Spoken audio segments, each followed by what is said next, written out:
नमस्कार दोस्तों, हिंदुस्तान उदय YouTube platform पे आपका बहुत बहुत स्वागत है। मैं हूं प्रदीप डबास। दोस्तों, आज बातचीत होगी कांग्रेस के गुजरात अधिवेशन पे और हमारे साथ जुड़ चुके हैं देश के जाने माने पत्रकार नवीन धमीजा साहब। नवीन साहब से बात करेंगे कि कांग्रेस के अधिवेशन में राहुल गांधी ने जो कुछ कहा है, क्या वो उसके सहयोगी दलों के लिए टेंशन बढ़ाने वाली बात कही है। राहुल गांधी ने कहा है कि माइनॉरिटीज के साथ साथ ओबीसी पे अब पार्टी को फोकस करना होगा, क्योंकि ओबीसी के पास कोई दूसरी पार्टी करती नहीं है। राहुल गांधी ने कहा कि ओबीसी को लेके लगातार बातचीत होनी चाहिए। उन्होंने तेलंगाना का उदाहरण दिया। उन्होंने कहा कि तेलंगाना में 90% से ज्यादा ओबीसी और माइनॉरिटीज है। ओबीसी की राजनीति करने वाली देश में राहुल गांधी के साथ इस समय इंडिया गठबंधन की जितनी पार्टीज है, उनकी अगर हम बात करें तो समाजवादी पार्टी निश्चित तौर पे ओबीसी की राजनीति करती है, चाहे लालू प्रसाद यादव की पार्टी हो या दूसरे दल हो जो इस समय राहुल के साथ है। लेकिन कभी कांग्रेस में होते थे और कांग्रेस की खिलाफत भी उन्होंने ओबीसी और दूसरी पार्टी और दूसरी जातियों को लेकर ही शुरू की थी। क्या राहुल गांधी को 1989 के बाद ओबीसी अब याद आए हैं? क्योंकि सवाल तो सबसे बड़ा ये है कि भारत में 1989 में मंडल कमीशन आया था और पिछले टेन्योर में कांग्रेस ये भूल गई कि प्रधानमंत्री नरेंद्र मोदी के मंत्रिमंडल में 26 से ज्यादा यानी कि 2 दर्जन से ज्यादा ओबीसी मंत्री थे। क्या अब ओबीसी की याद करना राहुल गांधी की मजबूरी हो गई है? क्या ये पार्टी की राजनीतिक जो स्थिति इस समय हो चुकी है, उसको सुदृढ़ कर पाएगी? इन सब पे चर्चा करेंगे। नवीन साहब, आपका बहुत बहुत स्वागत है। धन्यवाद डबास जी।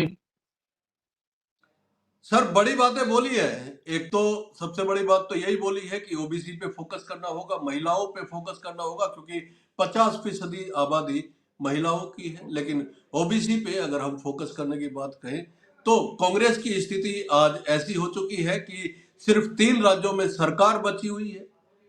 7 से ज्यादा राज्य ऐसे हैं जहां पे कांग्रेस का एक भी एमपी नहीं है और करीब 3 राज्य ऐसे हैं जहां एक भी विधायक कांग्रेस पार्टी का नहीं है। ऐसे में क्या कांग्रेस लेट नहीं हो गई है ये सारी चीजें सोचते हुए?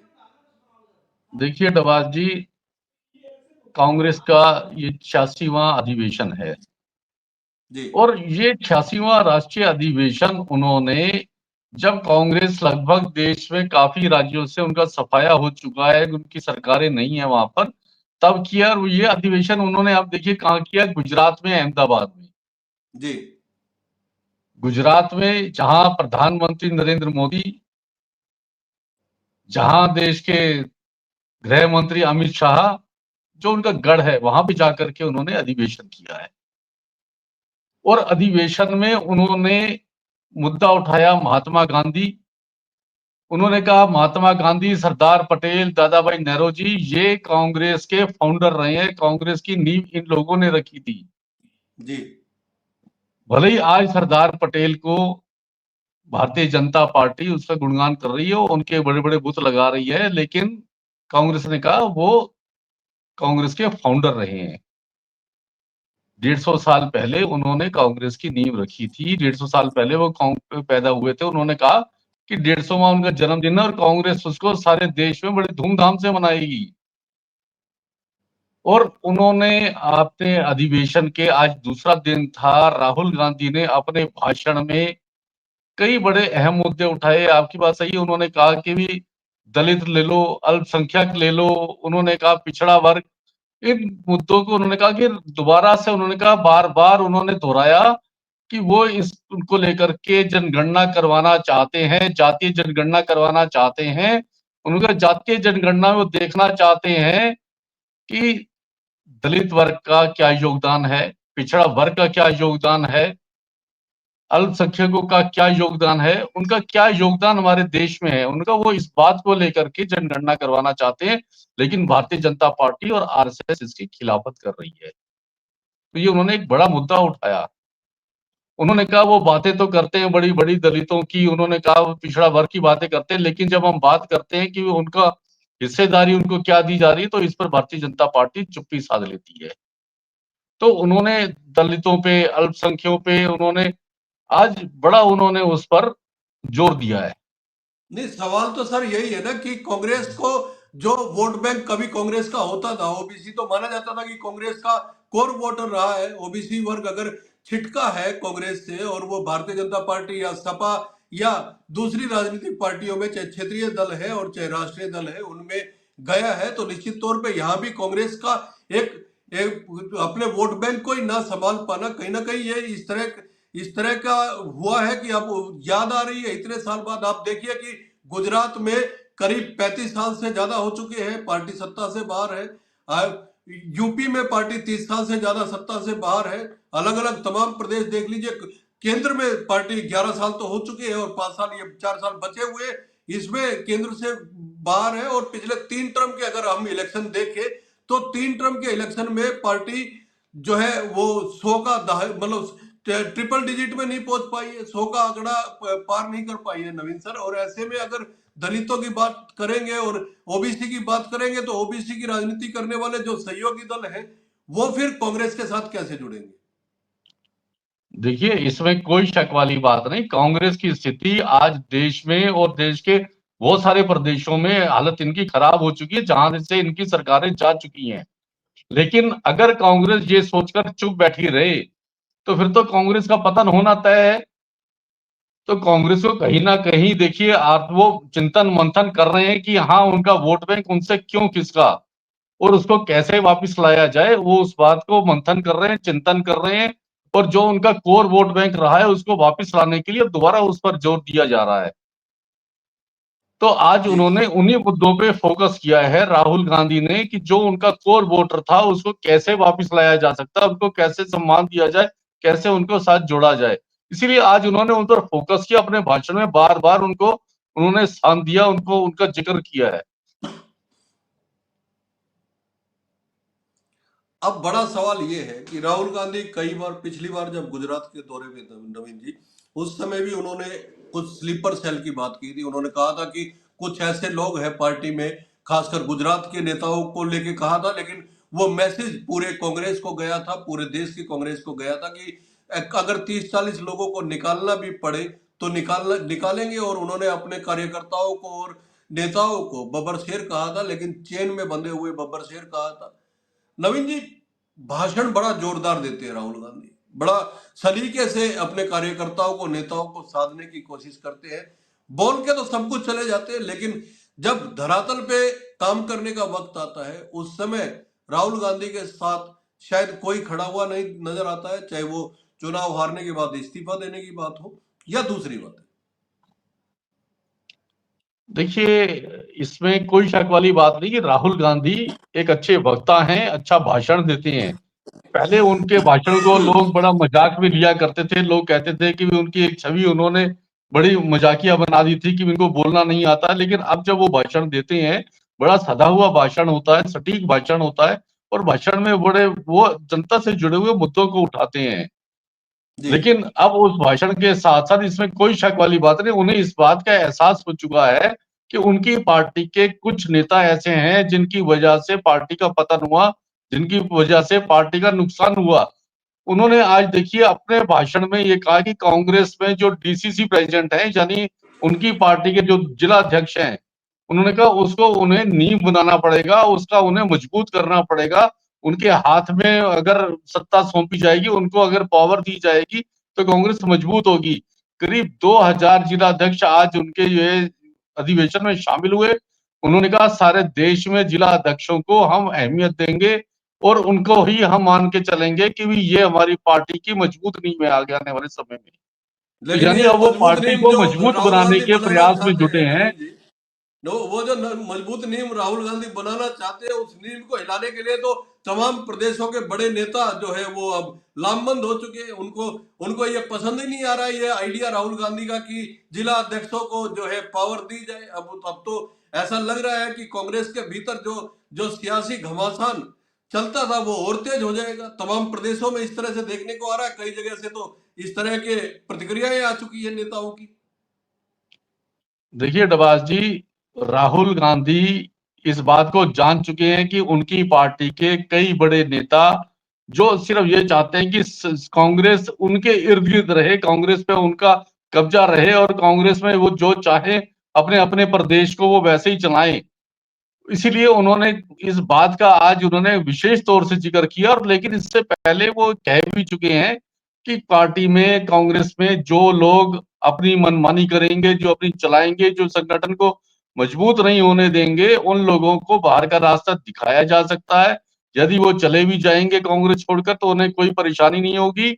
उन्होंने कहा कांग्रेस को मजबूत करने के लिए वे हर कदम को उठाने के लिए तैयार हैं।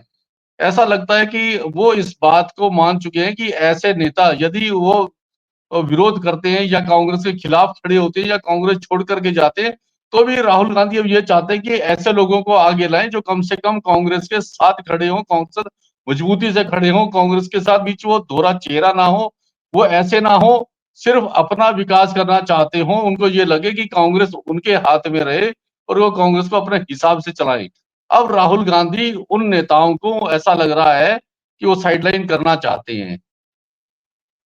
नवीन जी, बड़ा सवाल ये है, गुजरात में अधिवेशन हो रहा है और पिछले चुनाव में विधानसभा के गुजरात में कांग्रेस मात्र 17 सीटों पर सिमट के रह गई थी और उन 17 में से भी अब तो 12 ही रह गए हैं। बाकी लोग भारतीय जनता पार्टी में शामिल हो गए। इसके अलावा कांग्रेस का जनाधार, अगर हम बात करें, सिर्फ गुजरात की ही बात कर लेते हैं तो आम आदमी पार्टी 5 सीटें ले गई। 13% से ज्यादा वोट हासिल किए आम आदमी पार्टी ने। यही हाल दूसरे प्रदेशों में भी है। हरियाणा में आपने देखा कि आपसी फूट की वजह से कांग्रेस, जिसे माना जा रहा था, तमाम सर्वे चुनाव से पहले कह रहे थे कि कांग्रेस सरकार बना सकती है हरियाणा में, वहां पे नेता प्रतिपक्ष का चुनाव भी नहीं हो पाया है। तो जबकि इलेक्शन हुए इतने महीने बीत चुके, दो दो सेशन हो चुके हैं विधानसभा के। तो कांग्रेस में बातें मंचों से बड़ी मजबूती के साथ की जाती है, एक बात, लेकिन धरातल पे जब काम करने का वक्त आता है, चाहे स्लीपर सेल को आउट करने का वक्त आए या फिर बात हो, या फिर जो है अपने अपने ही नेताओं पे कार्रवाई करने की बात आए, ये सारी चीजें, इन पे एक जवाब आपका चाहेंगे। और दूसरी ये है कि क्या अब राहुल गांधी ने अपने सहयोगियों के लिए ओबीसी की बात करके एक टेंशन क्रिएट कर दी है? देखिए डबास जी, जहां तक बात है, चाहे वो गुजरात में कांग्रेस के सफाया हुआ हो या हरियाणा में कांग्रेस की सरकार नहीं बन पाई, कांग्रेस को इसमें कोई शक वाली बात नहीं। इन प्रदेशों से एक बड़ा झटका लगा है क्यों, और हरियाणा में तो कांग्रेस मान के चल रही थी कि सरकार उनकी बनने जा रही है। 2024 में जी। हरियाणा में विधानसभा चुनाव हुए तो कांग्रेस को बड़ा स्पष्ट ये लग रहा था कि यहाँ कांग्रेस की सरकार बनने जा रही है, लेकिन जाते जाते भी जो है कांग्रेस की सरकार का ऐसे सफाया हुआ, यहाँ भारतीय जनता पार्टी स्पष्ट बहुमत से सत्ता में आ गई। लेकिन इसमें ये शक वाली बात भी नहीं कि राहुल गांधी मंच से बार बार इस बात को कहते हैं, चेतावनी देते हैं, पार्टी के उन नेताओं को चेताते हैं कि वो सुधर जाए, अन्यथा उनके खिलाफ कार्रवाई की जाएगी। लेकिन अगर अब भी उन्होंने कोई कार्रवाई ऐसे नेताओं के खिलाफ नहीं की, कोई उन्होंने कड़ा कदम नहीं उठाया, संगठन को मजबूत नहीं किया, अपने कार्यकर्ताओं को मजबूत नहीं किया, तो कांग्रेस निश्चित तौर से पतन की तरफ और जाएगी। कांग्रेस का बिल्कुल बंटाधार हो जाएगा।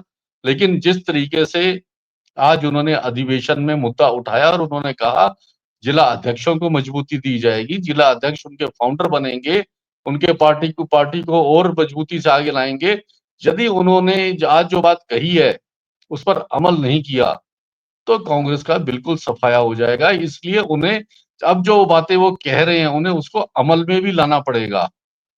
उन्होंने महाराष्ट्र का मुद्दा उठाया, उन्होंने कहा महाराष्ट्र में भारतीय जनता पार्टी ने जिस तरीके से चुनाव लड़ा और जिस तरीके से जीती, उन्होंने कहा ये वहां की जनता जानती है कि उनके साथ धोखा हुआ है। उन्होंने कहा धोखे से भारतीय जनता पार्टी चुनाव जीती है वहां से। जी। उन्होंने कहा कि ये बड़ा, उन्होंने कहा जनता, वहां की जनता से अगर आज भी पूछें तो लोग आज भी कहते हैं कि उनके साथ गलत हुआ, उनके साथ धोखा हुआ है। हाँ, ईवीएम पे उन्होंने सवाल उठाए और उन्होंने बैलेट पेपर से। ईवीएम पे भी उन्होंने सवालिया निशान उठाए। हाँ, आज भी उन्होंने कहा कि खड़गे साहब ने कहा है कि ईवीएम की बजाय बैलेट पेपर से चुनाव हो तो ज्यादा बेहतर है। उन्होंने कहा बैलेट पेपर पे ही चुनाव होना चाहिए। और उन्होंने कहा कि अब आने वाले, उन्होंने कहा बिहार में, उन्होंने कहा कि भी निश्चित तौर से वहां पे कांग्रेस जो है मजबूती के साथ चुनाव लड़ेगी, और अगर बैलेट पेपर में चुनाव होता है तो कांग्रेस वहां पर सरकार बनाएगी।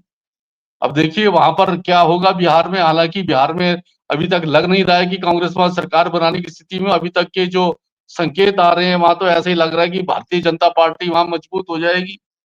लेकिन कांग्रेस आज जिन्होंने जिस तरीके से बात कही है, तो अगर कांग्रेस वहां मेहनत करती है और निश्चित तौर से अगर लालू प्रसाद यादव के साथ वो मिलके एक होते हैं, तो देखिए हो सकता है कि कुछ असर हो। अब नवीन जी, मुख्य सवाल यही है कि हमने सहयोगी दलों की बात तो ये तय है कि अगर ओबीसी पे ध्यान कांग्रेस देगी तो निश्चित तौर पे टेंशन सहयोगी दलों की बढ़ेगी। अब उनका कैसा रिएक्शन होता है वो एक अलग बात है।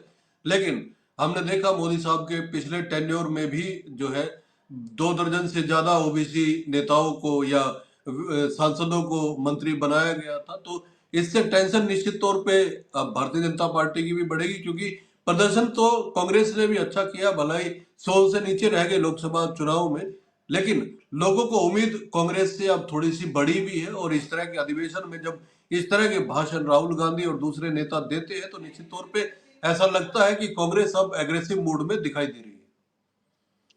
देखिए कांग्रेस अग्रेसिव मोड में दिखाई दे रही है, लेकिन कांग्रेस जब तक अपने संगठन को मजबूत नहीं करेगी सारे देश में, तब तक कांग्रेस का जितना आगे निश्चित नुकसानदेह रहेगा, कांग्रेस अपने आप को मजबूत नहीं कर पाएगी।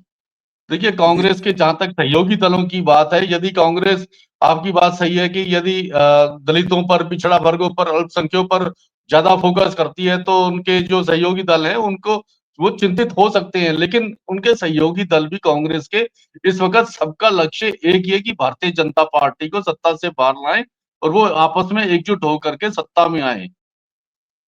तो इसलिए मुझे लगता है कि उनके जो सहयोगी दल हैं उनको इस बात की चिंता बहुत ज्यादा नहीं होगी, क्योंकि उन सबका लक्ष्य इस वक्त एक ही है, भारतीय जनता पार्टी को हटाना और सत्ता में आना।